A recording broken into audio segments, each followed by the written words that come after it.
that's correct. So I apologize for that. I am, hopefully you are hearing this. I'm going to put the, if you can comment on here and tell me that you're hearing it, that would be great, because this thing right there is telling me that we are live. But I'm not seeing evidence of that on Facebook. And before we get started, I want to make sure that it's correct. And I guess it is correct. There's one person watching. Okay, I gotta pause that. If you can comment on here and tell me that you're here. Okay. So if I turn down the volume, whoops. If I turn down the volume on my computer, can you still hear me? Yeah, I see that Robin commented, but I'm not seeing the comment. So, yeah,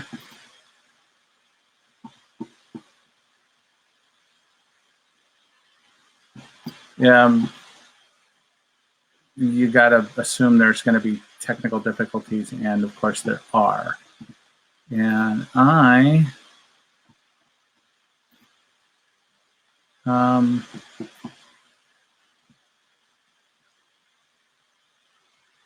see Byron. There we go. Okay, so can you hear me? Byron, can you confirm that I can be heard? Or Robin? Robin sees me. I see that. Can you hear me? Okay. Teresa, Ted Harvick joined. Can you guys hear me? I need you guys to confirm that you can hear me. Okay, great, awesome. All right, so welcome to virtual story night. Glad to see, I'm sorry, I'm pointing to the screen. There's one name in particular who I was in doubt that we were going to be able to, she was going to be able to see us. It appears that that thing has been overcome. So great. So once again, how long are we into this now? 5 minutes? Welcome to Virtual Story Night. This is going to be somewhat like Story Night with some major differences. One, you and I are usually, you know what I mean, and we're there in person, and we have to just forget that tonight. Also, there's something that there's a few things I want to get out of the way. We're not at the Cloverleaf tonight, and again, I'd like to encourage you to go to the story night. My wife says she can hear me. She's in the house, I think, and I'm sure she means on here. So hi, Diana. Anyway, please make sure to take care of the Cloverleaf if you can. If you are a normal attendee of story night and you would have bought dinner and beverages, and I'll get to something else there here. But if you bought dinner and beverages, if you can at some point you can contribute something to the Cloverleaf by buying something from them, that would be great. I'm sure they would appreciate it. I would appreciate it, because when we're able to see each other in person again, whether we're wearing masks or not, it would be nice to have a place to go. So let's keep the Cloverleaf open. All right, that's my one pitch for that. I mentioned beverages, and Matt, yeah, I'm not a fan of Tiger King. Though I love the memes coming out of it, but I'm not sure that I should. That's kind of where I am on that. So normally you probably have noticed, if you've attended, that I get a big pitcher of water and I drink water all night. Well, tonight I'm here with my Leadership Kitsap bottle. Leadership Kitsap, not to brag. And another bottle of water, which has my favorite things on it. So hopefully you can get a beverage for yourself, or one or two or several. I see my mom is here. Mom, I'm sorry, but there's going to be a little bit of potty language tonight. My apologies. If my cousins show up, I don't have to apologize to them, but I just want you to know that that's a possibility. One other thing that's different is that I listen to a podcast called TBTL, and you may have heard the host Luke Burbank on Wait, Wait, Don't Tell Me. And for a long time, they have had this running gag of using a thing called Sound Machine, and it looks like this. And I am not actually, I'm not actually well versed at Sound Machine. I haven't had a lot of opportunities to use this, but I have. Wow, I'm on the big screen. I'm huge. Sorry, I'm not going to get interrupted with comments all the time. Just every once in a while. The Sound Machine, you know, my mom made me take lessons when I was a kid, but I was a terrible student and I wouldn't practice. But what this little device will do is, because we're live, not really in person though, we're going to miss applause. It's going to be virtual applause on here. And so where necessary, I can actually provide some like this.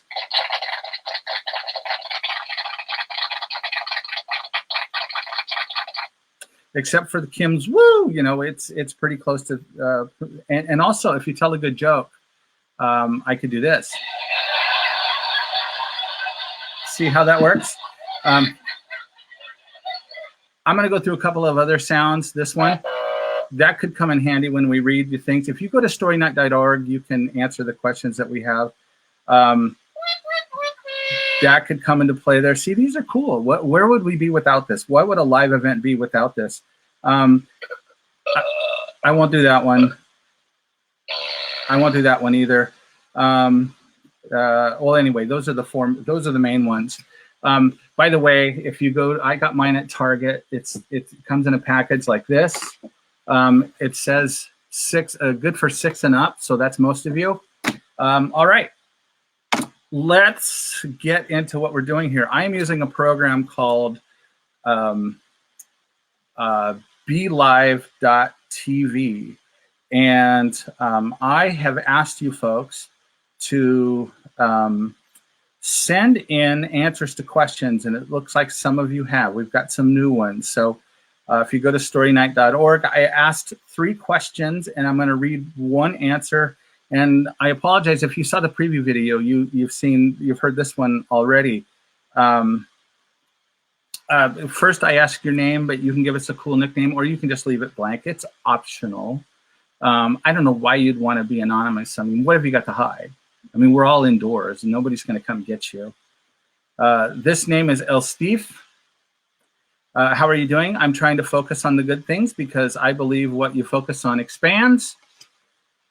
What silver linings have you found in the past few weeks? I have a home office and a warm room in my house. It's unlikely this would have happened this soon were it not for this shutdown. Of course, I'd prefer we not be going through this, but there is this. Absolutely. And the final question is, got a joke for us. So the bartender says, hey, we don't serve time travelers here. Well, you see, that's how it's done. You fill out one or all of the spaces on the form. And by the way, that joke deserves this. Okay. So you fill out one or all of the spaces on the form, and you will be forever etched in history at Story Night, the live video. All right. So what we do here is we tell stories. And I've asked a couple of people, and I had a couple of volunteers who are willing to come tell stories. So what I'm going to do is I am going to turn myself off, and we are going to hear from Cris Larsen. Good evening, ladies and gentlemen. Welcome to Storytime Live on tape here in Bremerton, Washington.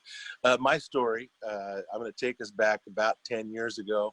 Long story short, I, for 14 years, was the chairman of the Bremerton Armed Forces Festival. I got to put on the parade, the culinary arts competition, the golf tournament, banquets, all sorts of different events. And I got to meet some very cool first responders, our military, our commanders, our just these people that get to come and stay in our community and then move on, and we get them here for so shortly. And this story goes after the first year, a new leader came to town, a sergeant major who, because of how the transition happened, his first time in Bremerton was actually 2 days before the parade. And he didn't even get to really see Bremerton. He came in, dropped his family off, then he had to fly to DC and then flew back on a red eye. And his first time driving through Bremerton was in the middle of the night, somewhere around the 2-3 o'clock in the morning.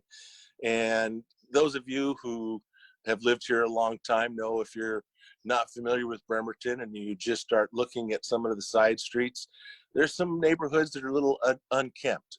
And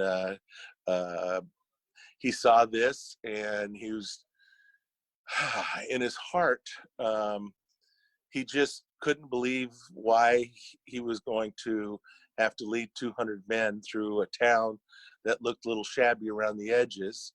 And a little history on him, his last 7 duty stations were all in towns and places where the military wasn't welcome. And, you know, neighbors actually going, "You lowered our property value by moving in, thanks." And so he had not had a good community experience. And here he's driving down Park Avenue, hitting a couple of the side streets where the parade's going to start at 2 o'clock in the morning. And he's just feeling kind of little, you know, where's he going to get the courage to lead 200 men that he hasn't even met yet? So he's got to put on a brave face. So he goes to the base, takes a 2-hour power nap, and then shows up in downtown Bremerton at 7:30 in the morning with 200 Marines. And he's, you know, tired. He hasn't really had any sleep. He doesn't know this town. He really doesn't know the lieutenant colonel. And he gets to meet me. And I welcome him, drive up in my golf cart. Those of you who remember, I used to drive a golf cart through the parade route, making sure things were going right. And nice young man. I just got, you know, first, you know, just direct, looking me in the eye, pleasant. But I could tell very reserved. And I, you know, really didn't get a chance to meet him. But I told him I looked forward to having dinner with him that night. And he wasn't aware of that, you know, he's got the parade and then the culinary arts thing. And then, you know, all these different events that go on during the day. And it ends up at a gala there at the Admiral Theater with the Navy League. And so I tell him, you know, hey, also, when you get done with the parade route, before you guys get on the bus, I've got 400 volunteers from the local high school, and we're putting on a heroes barbecue, and I want to make sure that all his troops get fed. And that kind of, you know, his head kind of cocked back like, you know, well, what kind of hokey thing is this? And okay, you know, and I go, you know, we'll have things in boxes because I know you've got to go to the next parade down in Paulsbo, and you know, we'll hook you up, because I love the Marines. My dad was a Marine, and so taking care of him was an easy thing to do. So the parade starts, and the A section is all the military, and being that, you know, they had the battalion all lined up. They're one of the first parts of the parade, and they're leaving from down at Evergreen Park, heading down right down Park Avenue. And again, those first few blocks there on Park Avenue, some of those homes just aren't very well kept. Some of them are empty and been long since boarded up. And it was pretty shabby back in 2010. And as he's walking, he's very surprised that there's like 6 to 10 people deep from 11th Street all the way down to 7-Eleven of people. And it, you know, he's tired.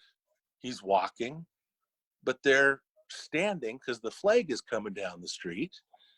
They're standing because they're Marines, and there's retired veterans along the way and little kids, and they're waving and they're clapping, they're saluting. And he had something kind of stir in him. And he's passing 7-Eleven and he's thinking, well, for a block, the town did the best they could. It'll probably be a disappointment from here. And from right there, 6th Street, all the way down to where it turns on 4th Avenue, the next couple blocks, there's people on the top of the buildings, there's people on their lawns, there's kids just, applauding and go Marines, and they're screaming. And he had this stir inside his chest. And as he's getting to where the new movie theater is down there, the C Film, a big roar is coming from the audience because the Marines are coming. And everybody's on their feet. And there's 20, 30, 40 people deep. And a tear comes to his eye. In all the years he'd been a Marine, he'd never been shown a thank you moment like this. And he took a couple of deep breaths. He was telling me this outside the Admiral Theater later that night as he was walking up to see film. He had never been this proud to be a Marine than at that moment. And he wanted it to be like that for the rest of his life. And he thought that moment would just last right there, that roar. But as he turned to go up 4th, I know you've been on the parade route, that street is so packed. All the businesses, everybody's, it's just as tight as it can get. And it was just an ovation the entire way up as his men marched smartly behind this leader. And he thought that would be the best moment ever. And then he turned on to Pacific Avenue, where the grandstands are, the bleachers, the judges, rows and rows of people. More people than ever filled Bremerton. And tears came down his cheeks. He told me that night that Bremerton healed his heart. He was always proud of being a Marine. He was always proud of what he did. But long story short, it was at that moment that he knew all his missions, all his previous stays mattered because he stayed the course. But this town healed his heart. And that's my hero, Steve.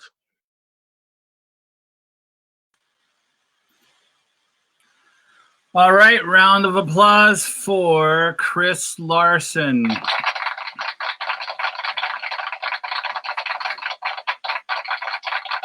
So as I mentioned, this night is obviously going to be a little unusual. We're going to have a special surprise later. Every storyteller is a surprise. I know. I don't want to diminish the quality or the magnitude or the gratitude I have that you guys showed up to do something. This is just crazy. Josh Farley has asked a question about, and I got about these pictures up here. They're from the Oregon coast. I think that's between Tillamook and Manzanita, somewhere up there. There's an overlook. I can't remember the name of it, but there you go. So, and Kim Weaver gives out a big woo. So I wish I could do something that would be comparable to that. No, that's not it. Okay, so let's. I'm going to go to the next question, and then we're going to have our next storyteller, and then I'll just leave it at that because I don't think on my butt as well as I do on my feet. So I'm having trouble improvising. How are you doing? All things considered, not too shabby. So glad that this is happening in the time of podcasts. Absolutely. What silver linings have you found in the past few weeks? My gray roots are growing out. Does that count?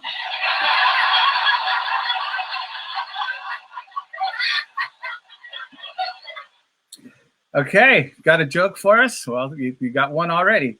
How do you get 25 Canadians out of a swimming pool? The answer? Just ask nicely.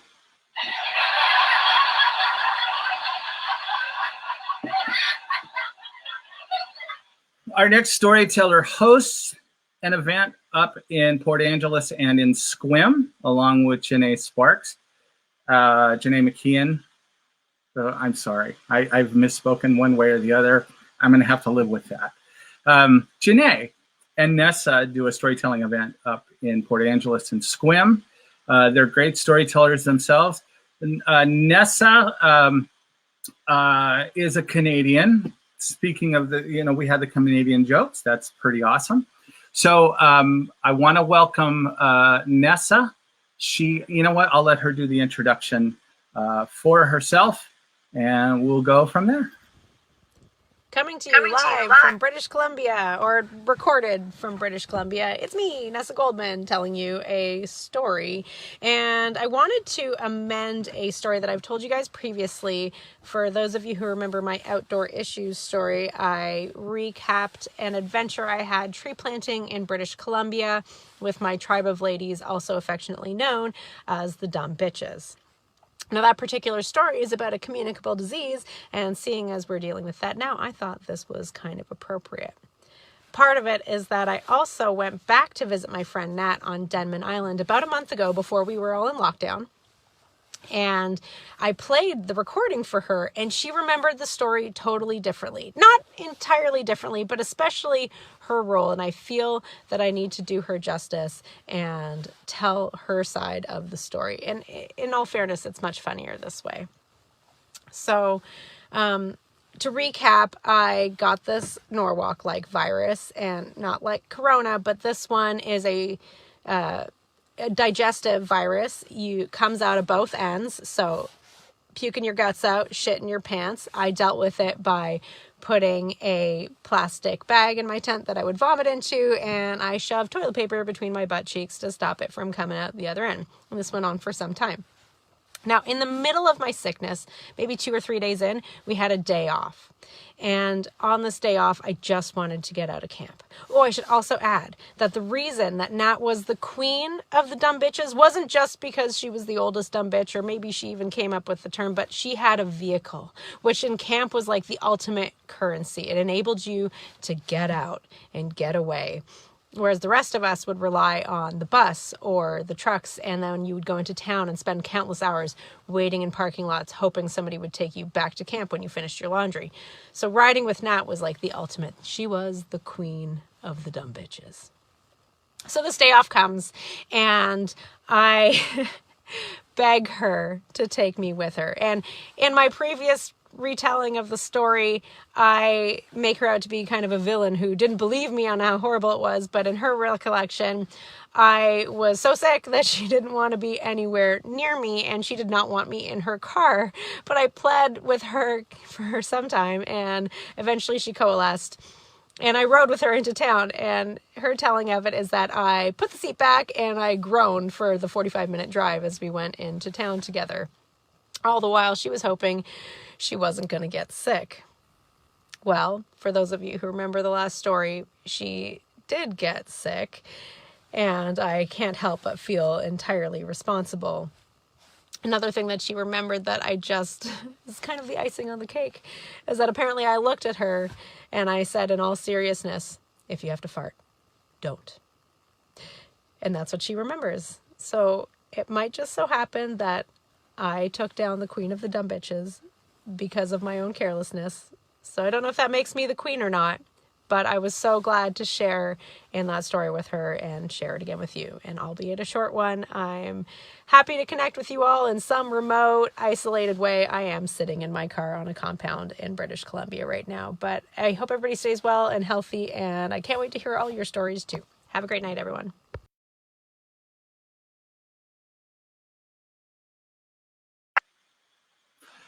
Well, she's sitting on a compound somewhere in British Columbia. I don't like the sound of that. I don't know I know what that's meant in the past, but I'm relatively certain. A round of applause for Nessa Goldman.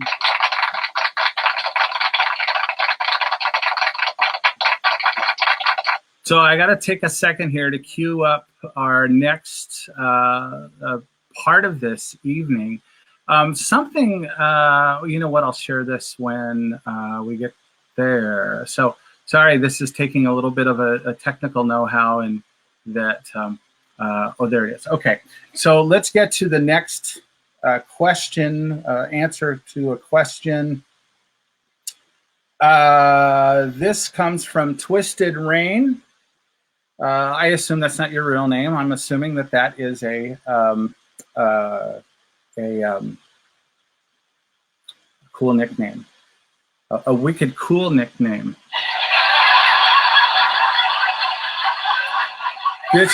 That sounds probably going to come in handy a lot here. How are you doing? Are you ready? Holding up like a Twinkie tent, propped up by a pretzel fins. Wait, let me say that again. See, this often happens at story night. When I read your things, I don't read them right. Amazing that I've had this job for 5 years and get paid so much for it. Twisted Rain says, how are you doing? Holding up like a Twinkie tent, propped up by pretzel fins.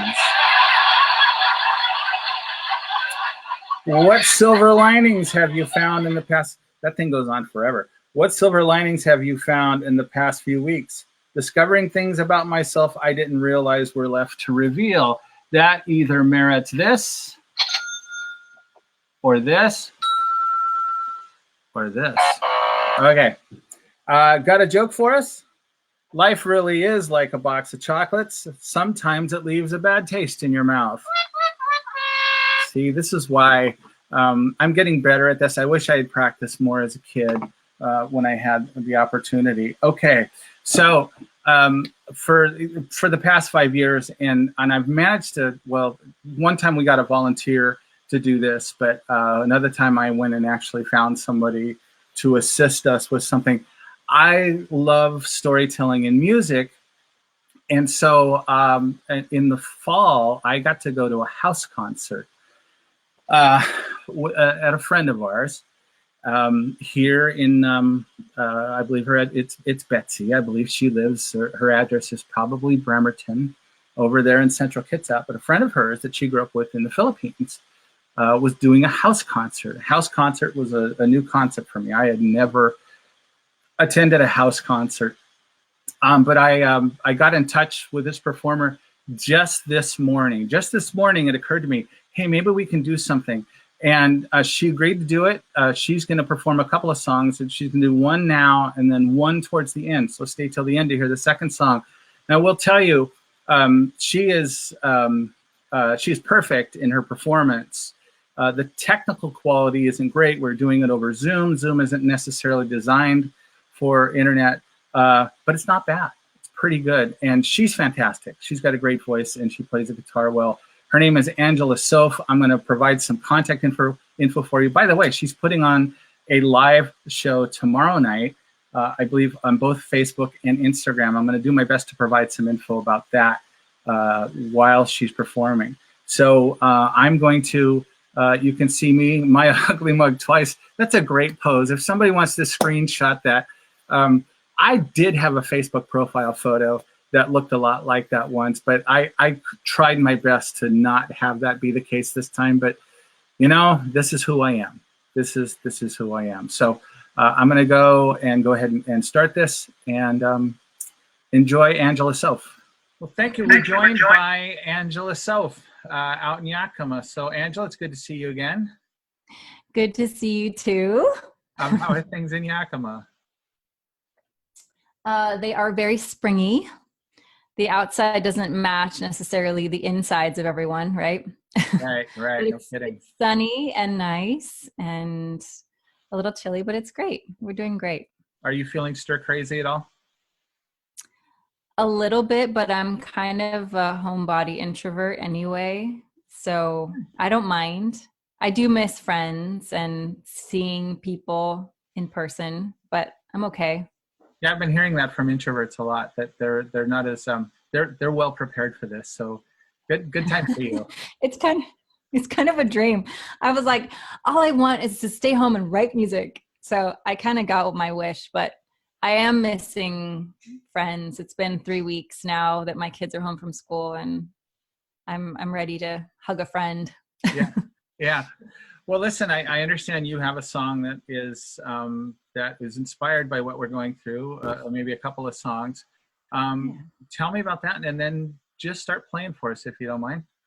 Okay, yeah, I will. So this song actually, I wrote, this first one I'm going to play, I wrote about 2 weeks ago, and it was right when the coronavirus was just sort of touching down in Yakima, and we were starting to get word that, you know, schools might be closed, and, you know, toilet paper was running out and all of these things. And my husband texted me and he said, "It looks like we need an emergency date night."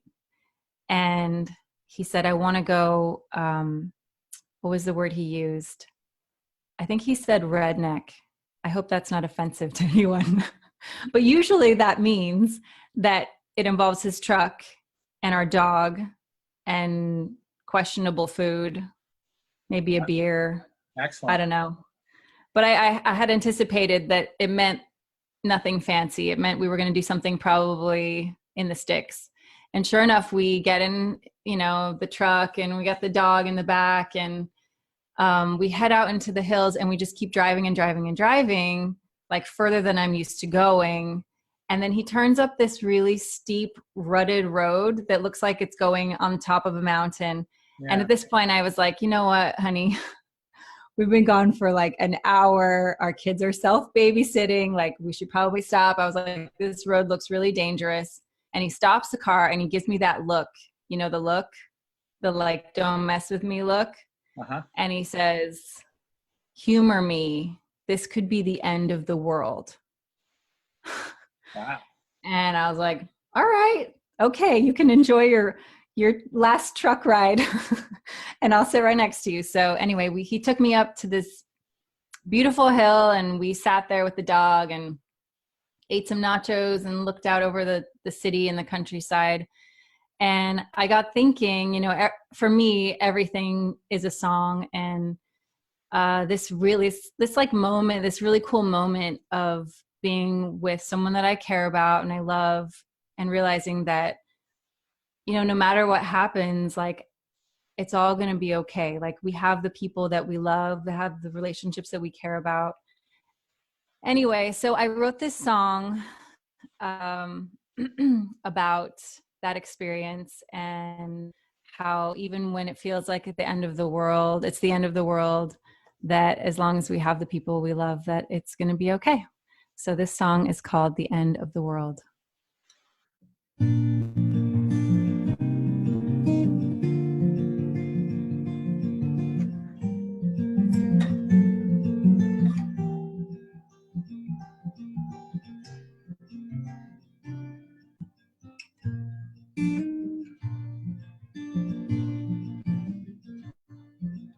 Some things haven't changed, like stars above my given name, but everything else comes and goes like a rolling river over highs and lows.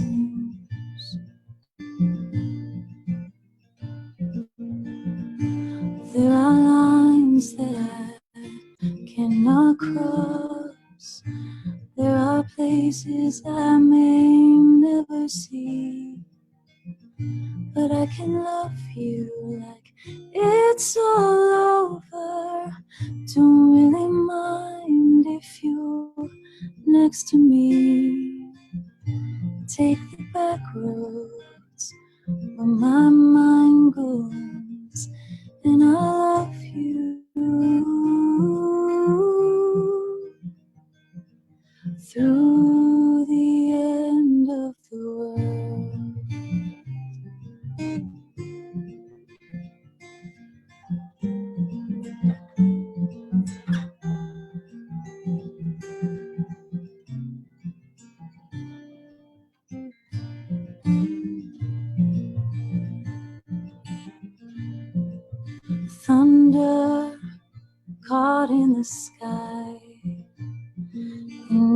use asking why. Nothing left for me to do. Sit and wait the day with you.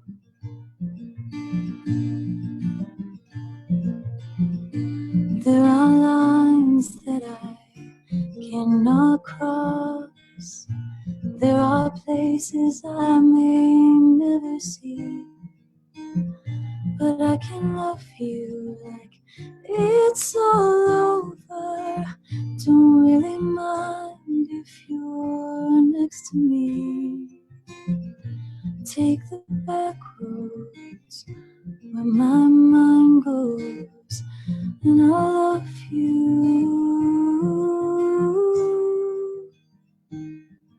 through the end of the world.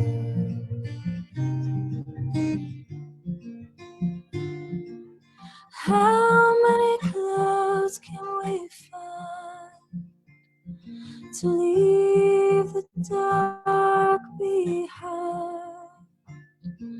Change is on the way, but I can love you today. There are lines that I cannot cross. There are places I may never see. But I can love you like it's all over. Don't really mind if you're next to me. Take the back roads where my mind goes, and I love you through the end of the world.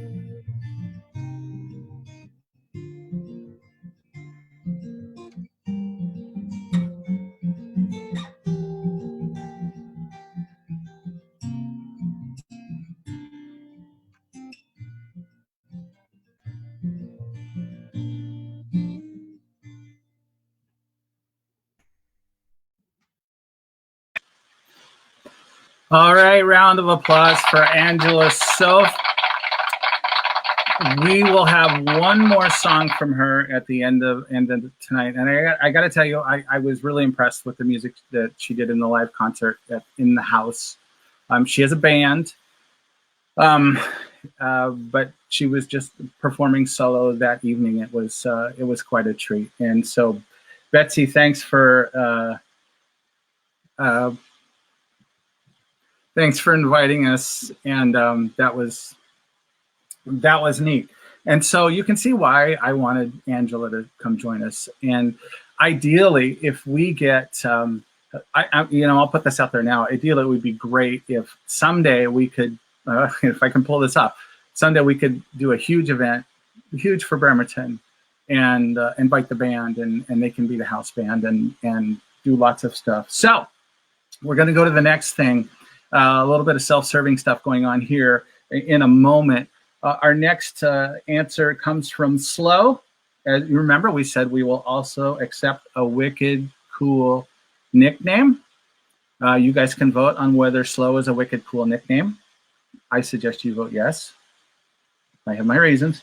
How are you doing? Staying healthy, staying philosophical about it all, and staying home.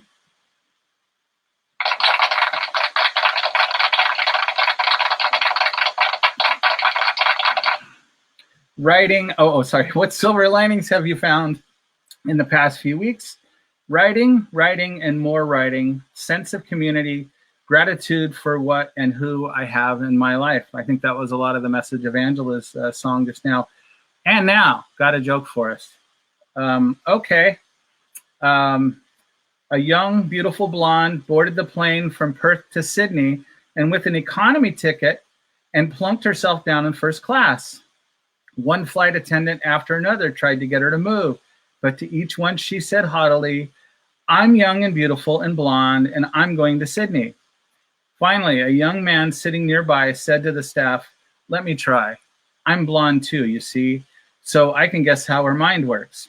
He whispered something in the blonde's ear. and with an expression of great annoyance, she gathered her possessions and flounced off toward her proper seat. What did you say to her? He told first class. Well, no, what did you say to her? I told her first class doesn't stop in Sydney. Excellent, excellent. That's a good joke. We'll take them long too. So the next song, or the next thing I'm going to show, as you know, what we do at Story Night is modeled after what happens at the Moth. And I've managed to get my name in the hat at the Moth a few times and been able to speak. And I got a video of one of them that I'm going to show tonight. Nessa, you've heard this story before. Janae, if you're watching, you have too. Even if you're not watching now, you might be listening later. This is a bizarre concept. I mean, you go to Story Night, you got to be there, except if you listen to the podcast, I guess you can do it. But anyway, I'm going to play a story that I told at the Moth. This was way back in 2017. I may look a little different to you. Everyone, are you ready for your first storyteller tonight? Yeah? Okay, keep it going for Steve.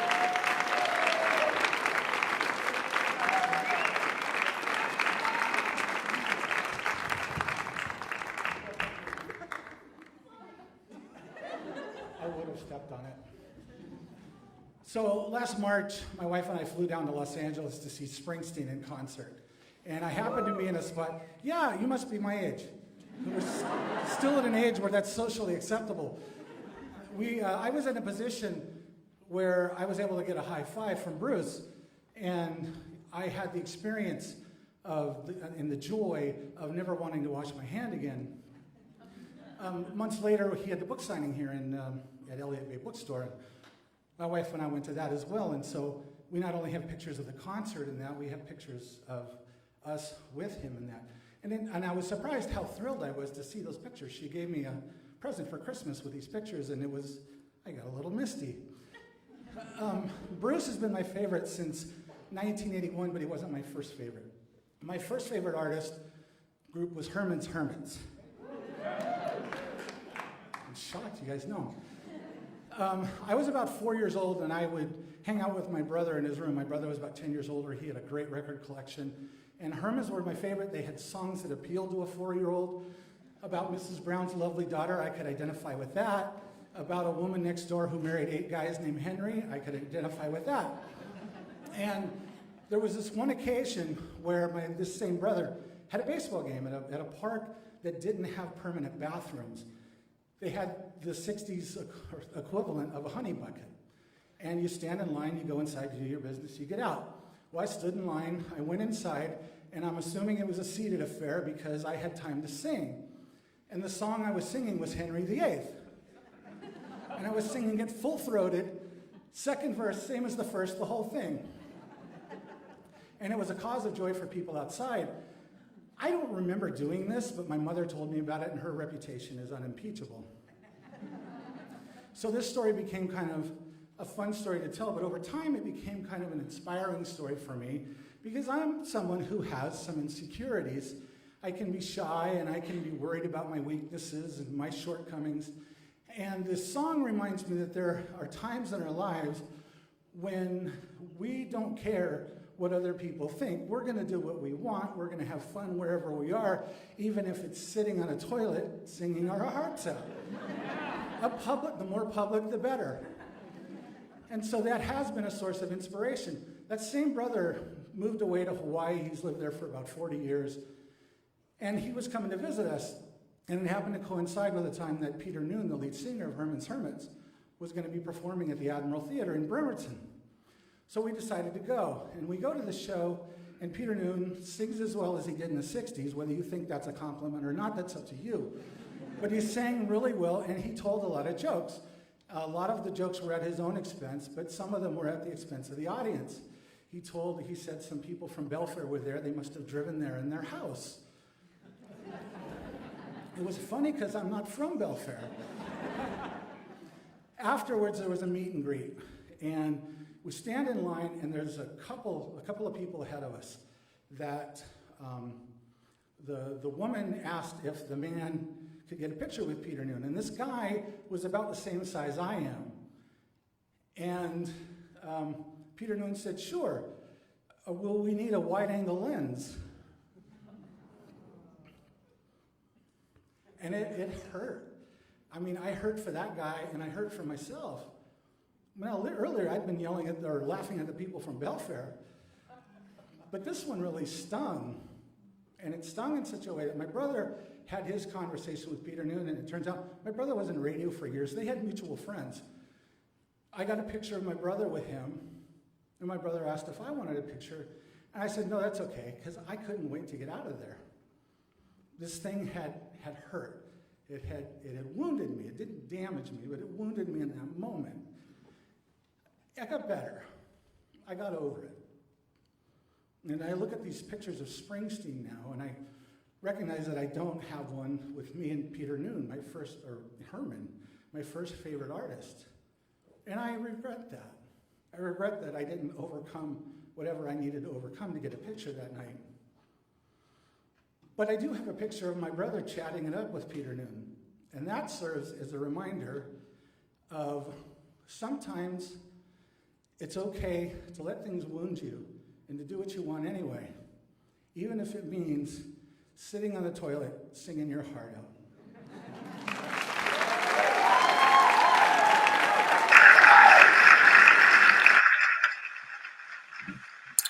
Okay, so there already was applause there. We don't need to do that. Something that I learned about the Moth. So I've spoken there 3 times, and including in a Grand Slam, not to brag. But that is that I think is the best I've done at the Moth. The other 2 stories were fine. I won an event with another story that got me into the Grand Slam, and I kind of tanked the Grand Slam. To be honest, I don't know tanked, but I would tell that story so much differently now. At any rate, it was a neat experience. But the problem was I went first, and at a Grand Slam. Thank you, Kim. At a Grand Slam or at a story slam, if you go first, the odds are against you big time for winning. And this has been proven by, if you want to read a storyteller, if you want to get really good at storytelling and you want to follow some good advice, there's a guy named Matthew Dicks, D-I-C-K-S, like our former congressman. And he's got a book out called Storyworthy, and I've listened to it on tape, and I've gone ahead and ordered it from Liberty Bay Books, by the way. Plug for the locals. They are getting the book to me sometime soon. I've got email confirmation of that. Okay, so our next storyteller sent me audio, and so what I have done is I just put a picture on top of it because I wasn't sure I could post just audio, and I wanted something to be in place so that you know that something's happening. So with an audio story, please welcome a frequent storyteller at Story Night, Doug Avery.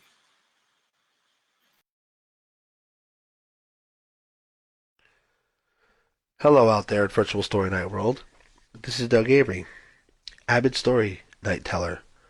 I'm going to start this off by saying I think it's great what Story Night is doing in this time of social distancing to bring us together virtually for us to share stories and listen to other stories and give us an opportunity to socialize in a way that's familiar and has become so meaningful to a lot of us. I think it's just wonderful. There was no theme this week. I've decided to theme my story around sports because if you are an avid sports fan, things are really weird right now. I, for one, am not impressed with the fact that we do not have baseball yet. I love baseball. It is my all-time favorite sport. I grew up loving baseball, playing baseball, watching baseball, enjoying the game. Some of my fonder moments of young adulthood was me vending at a baseball stadium. I worked for the Norwich Navigators, which at the time were a AA affiliate for the New York Yankees. Now, being a Red Sox fan, I had a little bit of trouble working for the Yankee organization, but I loved baseball and I loved making money, so it all worked out in the end.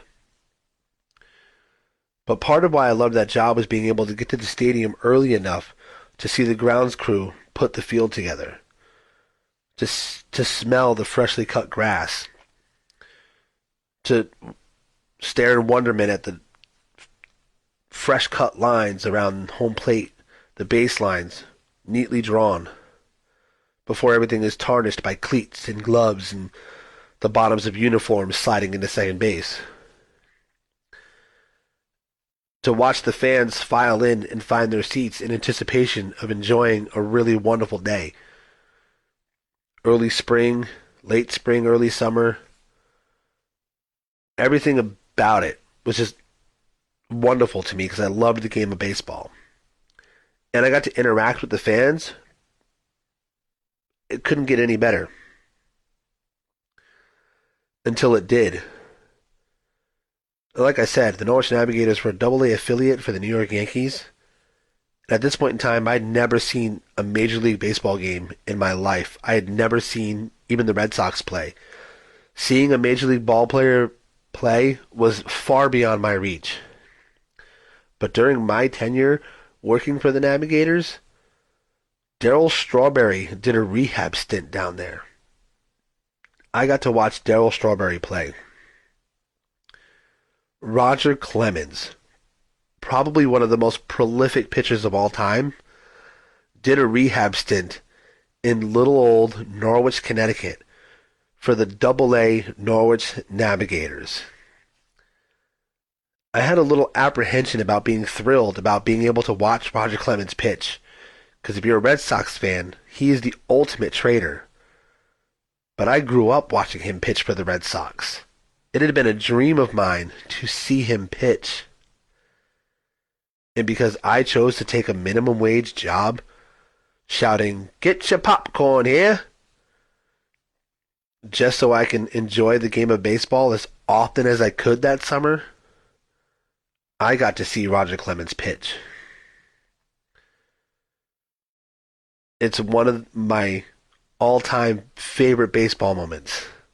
I never met him. I never interacted with him, but I got to see him pitch, and I loved it. I can't wait for baseball to get back this season. That's probably one of my biggest downsides to this, what's going around right now, what's happening in our world, because I miss the game of baseball. I love the game of baseball. I can't wait to get back to it. I hope everybody out there is staying safe. I hope you're staying healthy. Story night, once again, thanks for this opportunity. I think it's wonderful what you're trying to do. I can't wait to see you all again.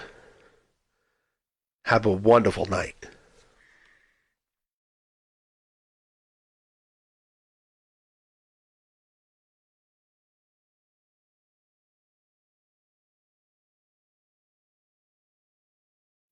Sorry, there was a little glitch there. I couldn't get my face back up there.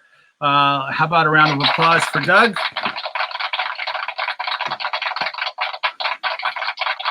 Doug, I feel your pain, but I'm ready to go as soon as the season starts again. I love the Dodgers and I love the Mariners too. This is the way I explain it to people. If I love the Dodgers like I love my kids, I love the Mariners like I love my brother's kids. So that probably deserves this. No. That was wrong. How about? Yeah, see, I've already wrecked it. Okay, so our next written piece comes from Alicia Morales. Hi, Alicia, if you're watching. At some point, I know you're going to be watching because this is going to stay on there forever. How are you doing? I'm doing well. How are you? Well, now that you ask, yeah, I'm doing pretty well. This is going fine. What silver linings have you found in the past few weeks? Being home more often has allowed me to connect with my stepdaughter. I'm super thankful. What do you get when you cross a tiger and a parrot? I don't know, but when it talks, you better listen.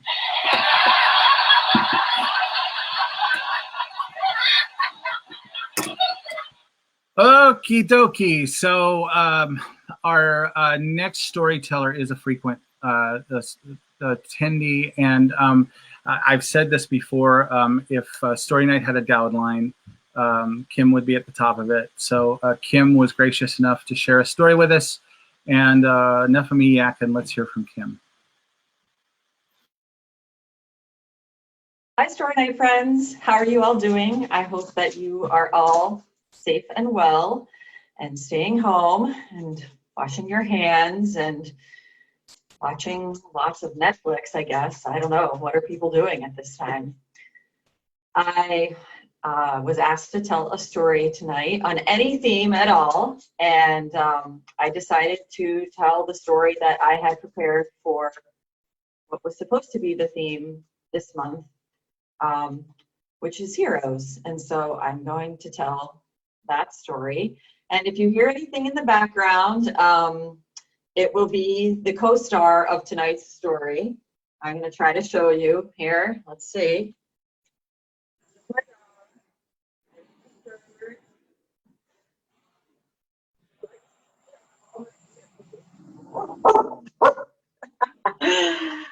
And she features heavily in tonight's story. So, all right, here we go.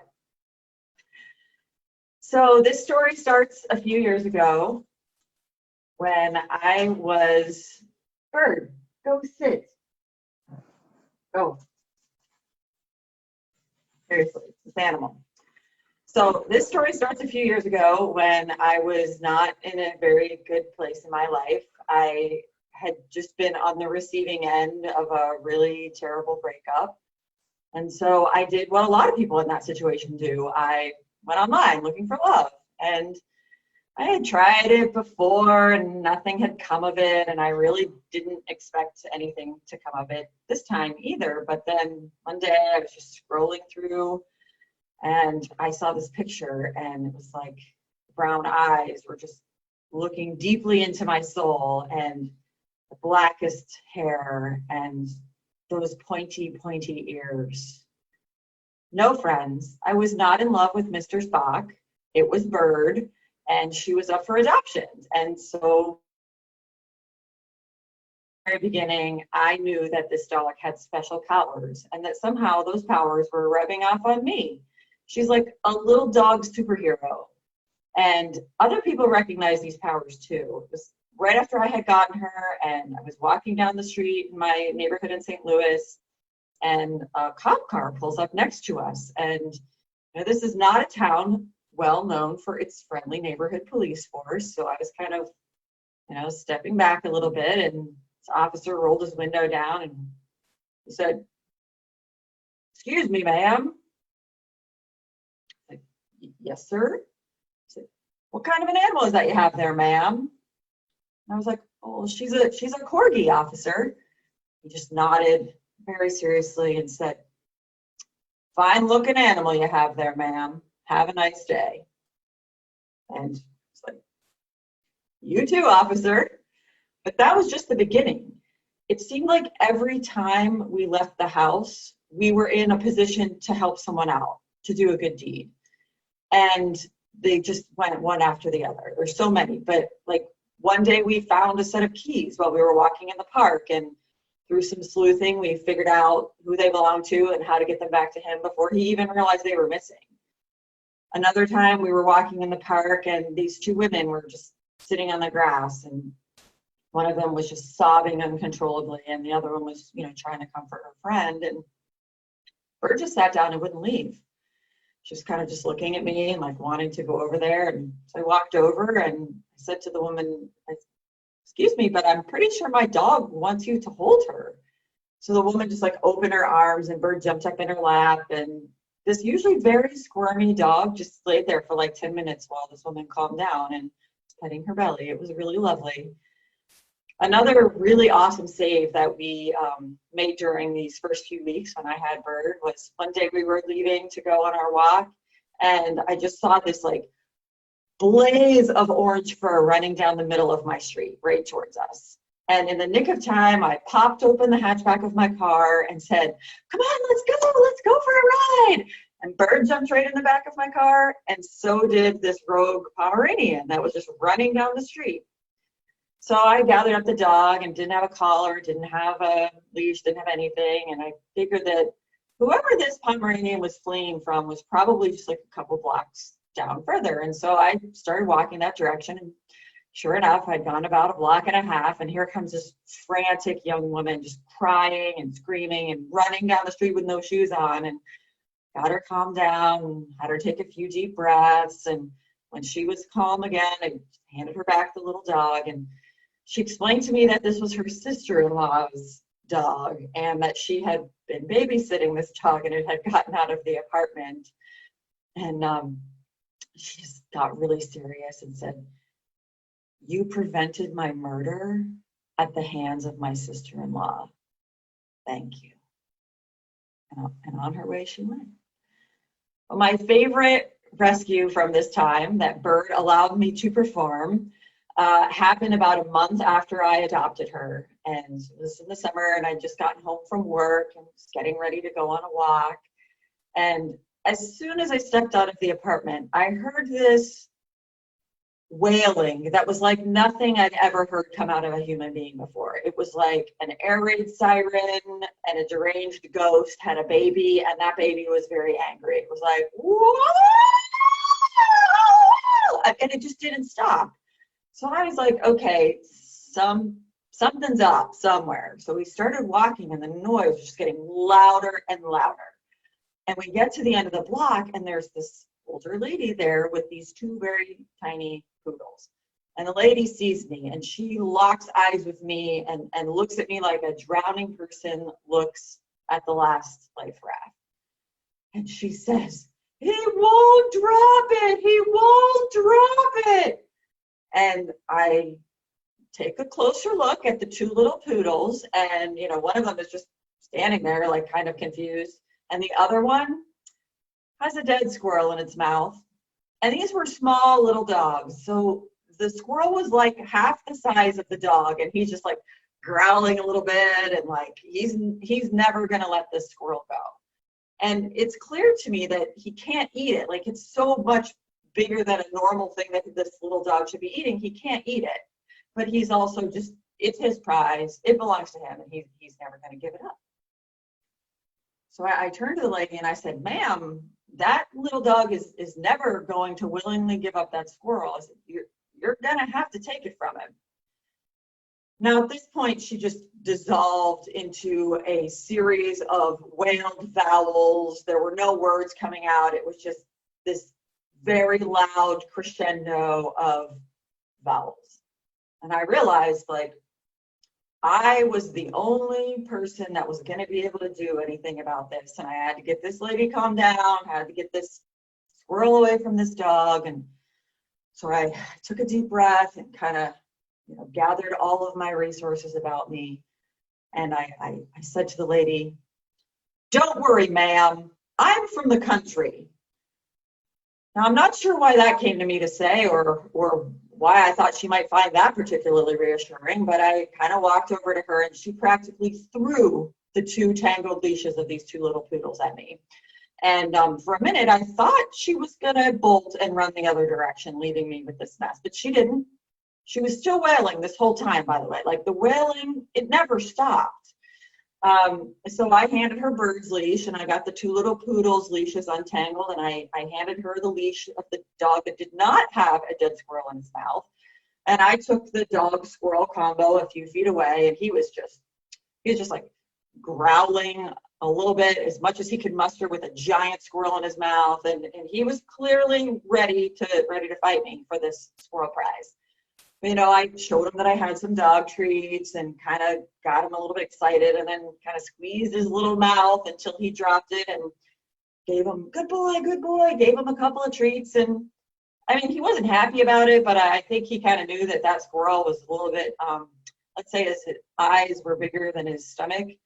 So he recovered pretty quickly, and I go over to the lady, and she's still wailing. I thought, crisis over, right? I fixed this, but no, she's still wailing.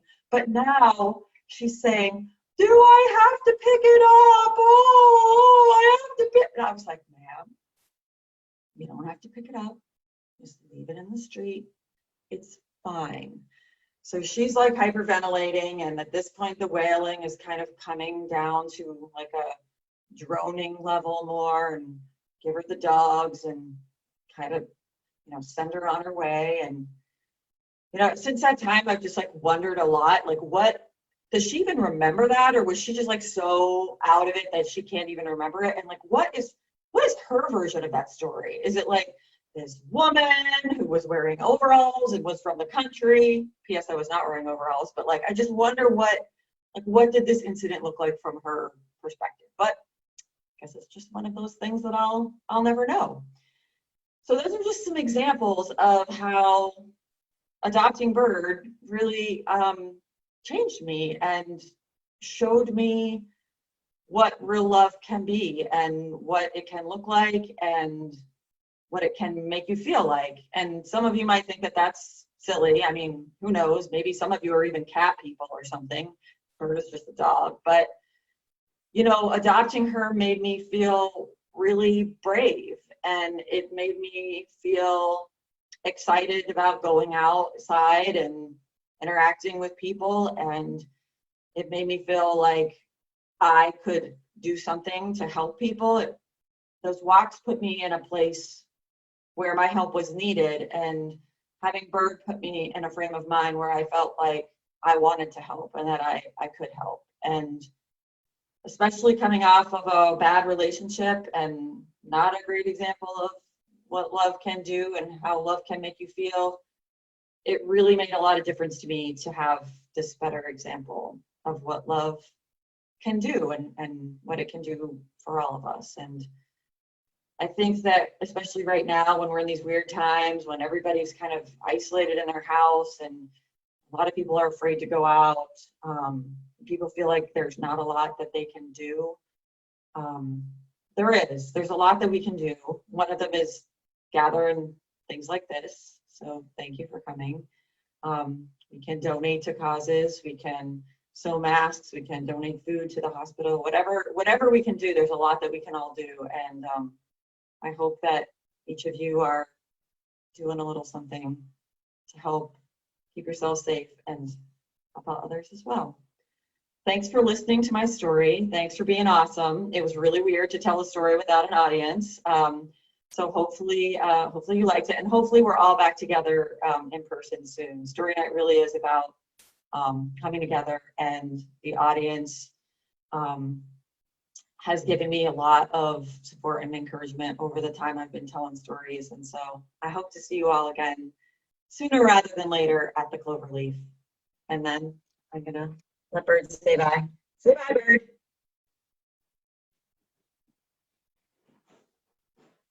Bye, friends. Thank you, Kim Weaver. A round of applause for Kim Weaver and joining us. And being a dog person myself, I appreciated the cameo by Bird. Someone else we know is also a dog person, and I wanted to share this little tidbit with you. Those of you watching Storytime tonight, just know that off camera, this is just a special thing for a few of us. I had a special prop tonight, and she was so interested in everything I was talking about. Just watch this. Hello, Purple Bear. Hello. Hello. Yes. Oh. Well, I was going to say, sometimes timing's everything, right? All right, I would show you our dog, but our dog is kind of a pain in the butt. And I don't know if that's putting it nicely. It's putting it honestly. If I brought Cora up, I'm not sure that the carpet would leave unscathed. And then maybe there's a story about that. I love that little dog.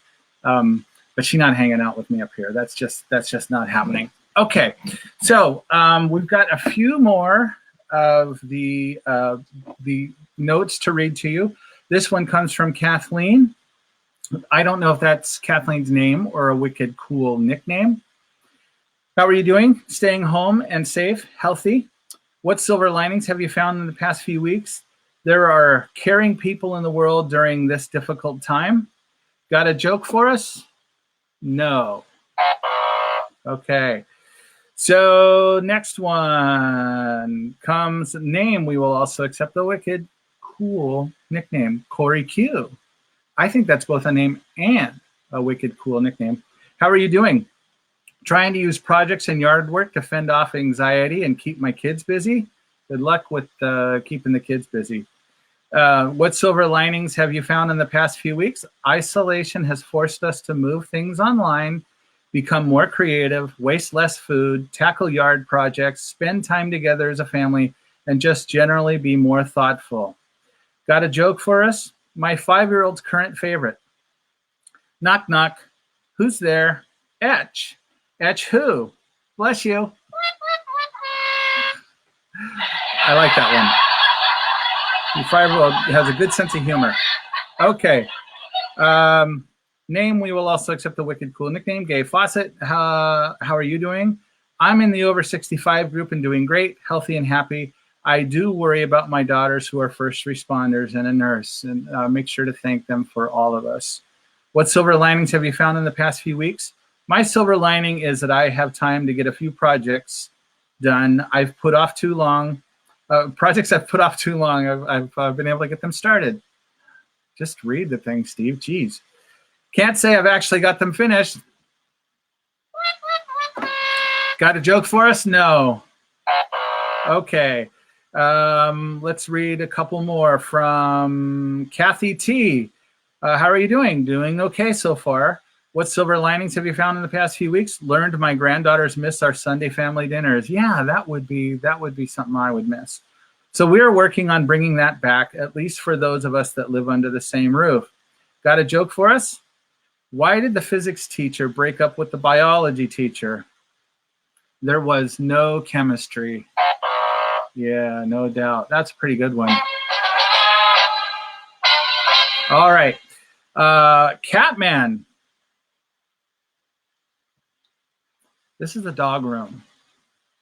Okay. Catman says, I am well and grateful for my mobility and privilege. Stay safe and healthy, everyone. Yeah, see, I just Catman, and he's giving us greetings. That was cool of me. What silver linings have you found in the past few weeks?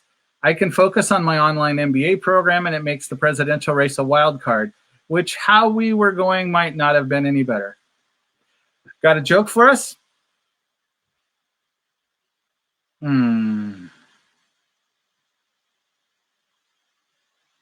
Oh, no, this is actually, oh, okay. All right, I'll allow it. This is a political joke. What happens when you take panic out of pandemic? Democrat. See, because Dem is out of pandemic. So, okay. So we'll go ahead and laugh. Give that one a laugh. I told you that Angela would join us for one more song. Oh, guess what? We have a special guest. This is live, folks. This is our dog, Cora. Hello. Oh, yeah. You got to turn the sound off. What happens when you take panic out of pandemic? Okay. Oh, crap. So this is our dog, Cora.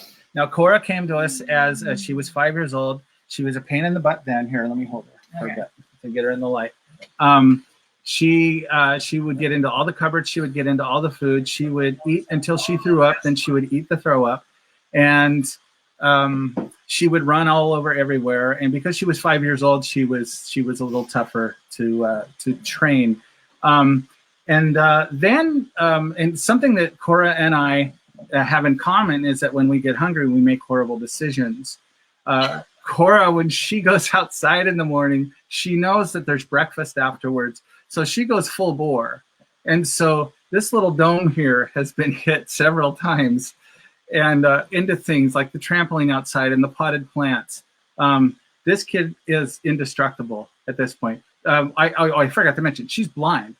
She's now blind. She got blind and she became more of a challenge. So say hi to Cora, everyone. Cora says hello. And Cora will love you if you give her food. So also say hi to me. Apollo joined us as well. Most of the family is here tonight, so well represented. Awesome. Thanks, guys. Cora is named after the Legend of Korra. The kids, it's an anime series. Okay, so I mentioned that we were going to hear from Angela Soffe again. I'm going to put her information up there again. Reminder that she has a live concert tomorrow night at 6 on both, I believe, both on Facebook and on Instagram. I will put the links in the comments under this story, so you can come back and look at this and look in the comments, and you can find it. I highly recommend it. The sound is going to be better than what we've had here, but I think this is great, and I am so grateful for her generosity and taking time out of teaching her 3 kids at home and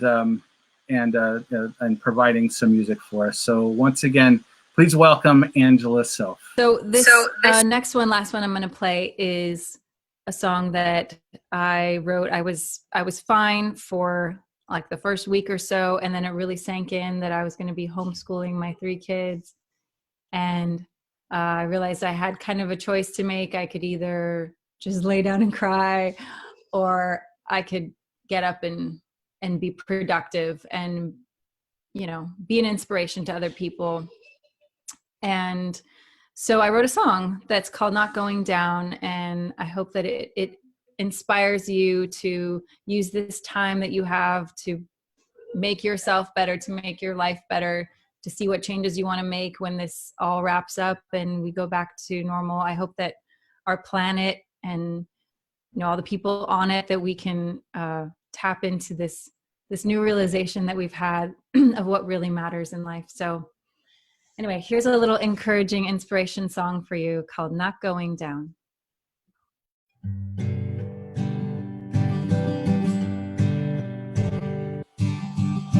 Sun coming up over me today. See the sky differently.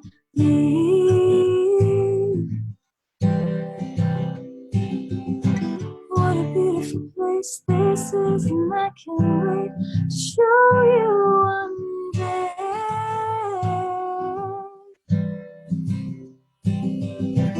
4 weak, 4 strong, we're in for the long haul this time. Oh, when I'm afraid, hanging by a thread, another day hit a heartbreak. I'm not going down, not turning around to see the world burn behind me. Not going down, not going down. We're not going down.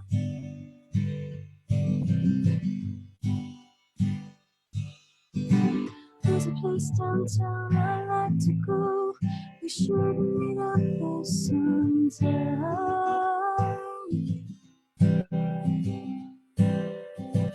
We can sit outside and talk about how we're doing fine. We laugh, we cry, we find a way to survive.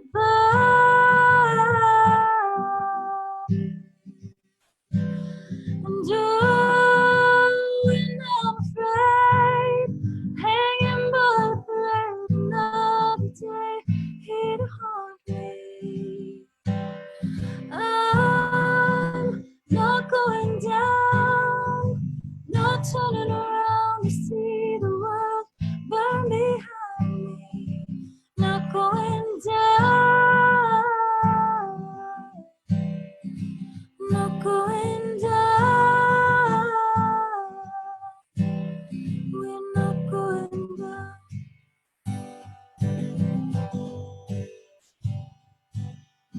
Easy to want what you got when it's gone. I can see, but your light's still on. It's on. My light is on.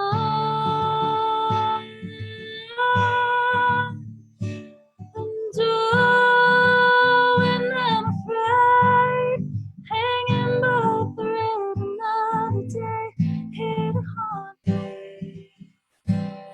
I'm not going down,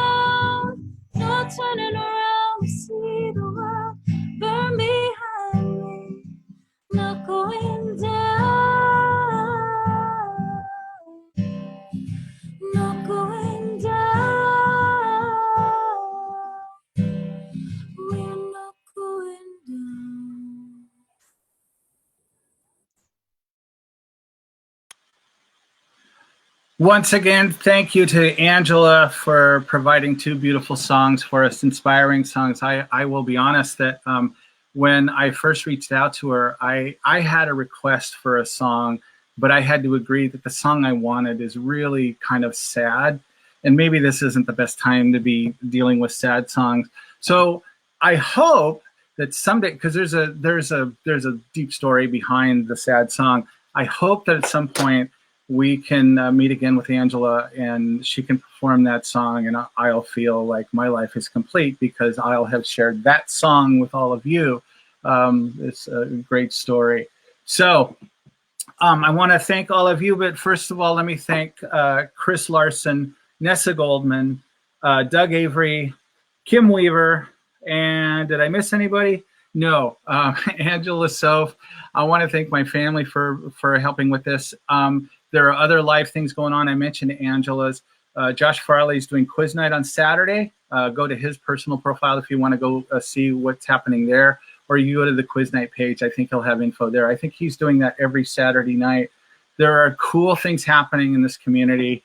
I want to thank, I've got old friends from high school that are coming here, and old friends that I knew in church when I was a youngin' and going to high school and then before then, and they've showed up here. And for example, Victoria Rodriguez, I knew her in elementary school. I knew Roger Smith in elementary school.